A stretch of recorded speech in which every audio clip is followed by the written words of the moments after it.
Hello everybody, it's Emery48 here and welcome back to another Star Wars Sunday. Before we get into the book, I want to remind you to subscribe. It is September. Every subscriber we get in September will be a video in the month of October. Now, on to a canon novel. We are back into the Canon Timeline with Ahsoka by E.K. Johnston. This is in 18 BBY, so a year after Revenge of the Sith, Episode 3. The book was $8, the normal price for a Star Wars book. Realistically, I will say this book was good. It was cool seeing what Ahsoka is up to post-Clone Wars. That's a nice touch. It was weird for the beginning of the book. It felt like it took a bit to get to the actual action. Anytime something started to heat up, Ahsoka dipped. She left. But then it all did come together at the end, so I did enjoy this book a lot. We begin with a brief summary of Ahsoka vs. Maul on Mandalore, seen in the Clone Wars show shortly before Order 66. Chapter 1. Ahsoka has spent the next year on Thabeska. On Imperial Day, the amount of stormtroopers on the planet drastically increased, so she stole a ship and left. I do wonder if this ship is her ship for the Rebels show. Chapter 2. Ahsoka has settled on a moon, Raada, where she was greeted by Caden and shown a place she could live. Chapter 3. Caden brought a farming unit that needed repair to Ahsoka in return for a month's worth of food rations. Chapter 4. The next day, Ahsoka explored more of Raada outside of the town. She found a cave she could hide some emergency supplies in case of an emergency. Caden told her sister Miara and the other farmers about their new neighbor and how good she is at repairing equipment. The other farmers are Tebola, Vartan, Mallet, Hoban, and Nira. They plan on asking Ahsoka, alias Ashla, to the town's cantina after their shift in the fields. Chapter 5. Ahsoka went to the cantina with Caden, Miara, Vartan, Mallet, Hoban, and Nira. The owner, Zelda, is also a Togruta, and he introduced himself to Ahsoka, making sure she is set up alright as a newcomer. Jenith Pilar has selected Raada as the place the Empire should take over for food production. They wanted a planet with a small population that no one would miss, and Raada fit that perfectly. Ahsoka has survivor's guilt, knowing she only survived Order 66 and Thabeska because she walked away from both. Chapter 6. The Empire has arrived on Raada. Chapter 7. Ahsoka, Miara, Caden, Vartan, Mallet, Hoban, and Nira met at the cantina to discuss the new Imperial arrivals over dinner. An Imperial officer brought a new paper and put it on the wall announcing the new rules, stating a curfew and cutting down the amount of food or alcohol the cantina could sell. Chapter 8. Stormtroopers have checked in with Ahsoka at her house, finding out that she is a mechanic, not a farmhand. She used the Force, convincing them that her role is vital for food production. She has also moved her ship from the spaceport and hid it in a cave away from Imperial security. Chapter 9.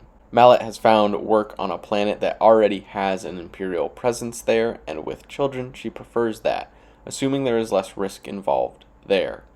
Ahsoka, Miara, Caden, Vartan, Hoban, and Nira watched as Tebola drunkenly started fighting some Imperial officers and was killed by a stormtrooper. They are starting to plan a way to slow down crop production, as that is the only way so far they can impact the Empire without dying in return. Chapter 10. Ahsoka told Miara, Caden, Vartan, Hoban, and Nira about her caves after 2 weeks of Imperial presence. Pilar is on Raada, and is intrigued by the caves in the hills as they were not well described in the data he had before arriving to the moon. Hoban and Nira do not trust Ashla as much as Caden does. They want to get to work on things without her, just like how she was doing things behind their back. Ahsoka had noticed that one of the Farty children from Thabeska, who she was working for, was Force sensitive but did nothing about it. Chapter 11. Ashla, Caden, and Miara worked together in the caves. Miara agrees with Hoban and wants to cut out Ashla on some things.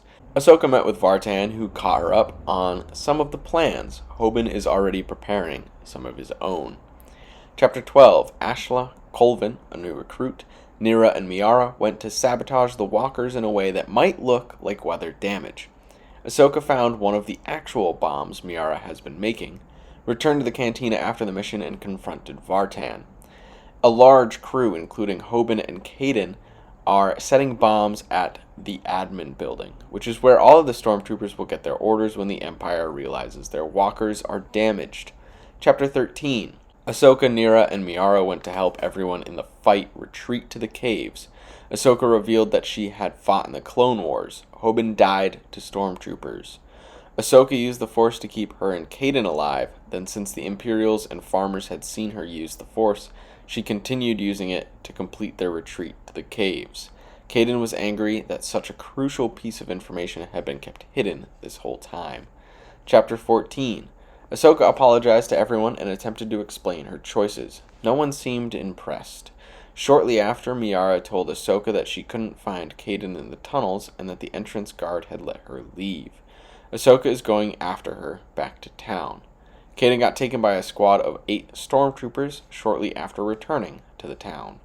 Chapter 15. Ahsoka made it back to the town in time to see the squad of stormtroopers grab Caden. Caden is being tortured. They want to know where the rest are hidden and the name of the Jedi helping them. So far, she has not answered either question, though she is in a lot of pain and her arm is likely broken. Ahsoka broke Caden out and got her safely to Ashla's house. Caden has convinced Ahsoka to take her ship and leave. Ahsoka knows the longer she stays, the more danger she puts the people of Raada in. Chapter 16. Senator Bail Organa has read the report from Raada, including a confirmed Jedi on the moon. Inquisitor's 6th brother is headed to Raada after not finding the supposed Force-sensitive child on Thabeska. Chapter 17.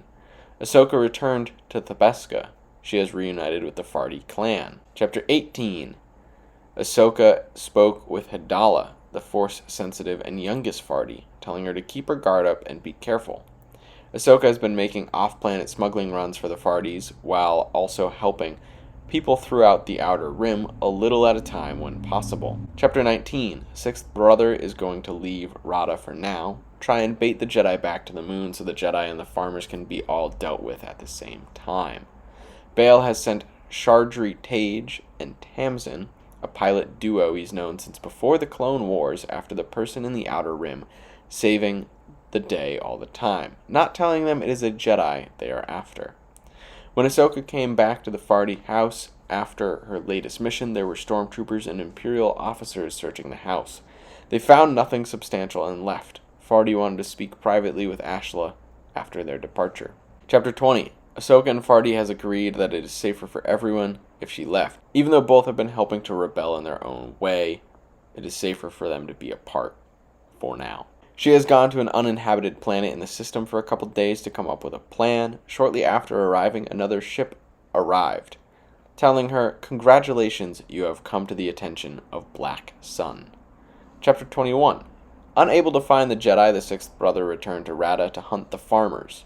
The farmers' sentry spotted a single figure leaving the town, heading in their direction very quickly. Pilar packed, ready to leave Raada. The plant they are making helps people in low gravity process oxygen more efficiently, likely something the Empire wants to aid the building of the Death Star. Chapter 22. The Black Sun agent offered Ashla a job of indentured servitude with Black Sun to make up for all the money she has lost them. When she refused, they fought in their ships. Ahsoka was losing the fight when another ship came and started firing at the Black Sun operative, who fled. Ahsoka was then taken in by the new arrival's tractor beam. Chapter 23. 6th brother arrived outside the cave asking for Caden. Miara wanted to join her, but Nira stunned her and she passed out. Once Caden was outside, 6th brother dragged Colvin out the cave as well, Force choking him. When that happened, the rest of the insurgents tried to fight back. 6th brother killed them all, including Nira. He then threw his lightsaber at Colvin, who was still floating, cutting him in half. Caden was horrified, but left willingly with 6th brother so they could leave before Miara woke up, so she would stay unnoticed to him. Chapter 24. Shardri and Tamsin had their blasters waiting for Ahsoka, who easily knocked both of them out. When she went to disable the tractor beam, she found R2-D2, who filled her in and told her about Bail. She still left, but can track the ship so she can find Organa on her own terms. Organa saw Ahsoka in one of the security recordings from the encounter. She was waiting for Bail in his office on Captain Antilles' ship, Tantive 4. Chapter 25. Organa has asked Ahsoka to join the rebellion, and she has agreed. He already has a mission for her. Bail told Ahsoka about Sixth Brother, an Imperial figure with a double-bladed red lightsaber. They also intercepted a picture of Kaden with him back in captivity, clearly a trap to lure in Ahsoka. She is going to rest before returning to Raada. Ahsoka has started creating a new lightsaber with the scraps she collected on Raada and Thabeska. She discussed her plan with Organa and Antilles. I believe we have been cryptically told that the crystals on the ice planet Elam have been ravaged by the Empire. Chapter 26. Ahsoka has departed from Organa, who must return to Coruscant. Ahsoka traveled to Elam, finding the Empire in orbit and mining ships destroying the planet. She then went to a desolate nearby planet to meditate, and she did not sense her crystals on Elam. After more meditation, she could feel that her new crystals are on Raada. Chapter 27. Ahsoka found Miara on her own and was told about the events since her departure. Ahsoka then meditated and heard her crystals. Chapter 28. Ahsoka confronted Sixth Brother, getting his lightsaber to blow up in his face, killing him. She then took his 2 crystals, and they were cleansed. Once she put them into her new lightsabers, the blades were white. Ahsoka stormed the Imperial compound, freeing Kaden and all the other prisoners. Chapter 29. Ahsoka, with the help from the rebellion, evacuated the farmers off Raada. Chapter 30. Ahsoka met with Organa, debriefing from the evacuation. The farmers want to join the rebellion. Ahsoka is going to become the head of the rebellion's intelligence network and have codename Fulcrum. The Grand Inquisitor visited Raada to see the body of Sixth Brother and the damage the Jedi was able to inflict. That is all I have for Ahsoka. This was a good book. Like I said in the beginning, it at times was frustrating because it would get to a good build-up and then Ahsoka would just leave. But the last 5 chapters or so, everything really sped up and a lot happened, and now you're starting to see the rebellion at work. It's taken about a year for it to get to a point where it can actually develop into something of substance that's not just something on a planet. So it'll be cool to see where the stories go from here. That is all I have for today's video. Thank you everybody so much for watching, and I hope you have a wonderful rest of your day.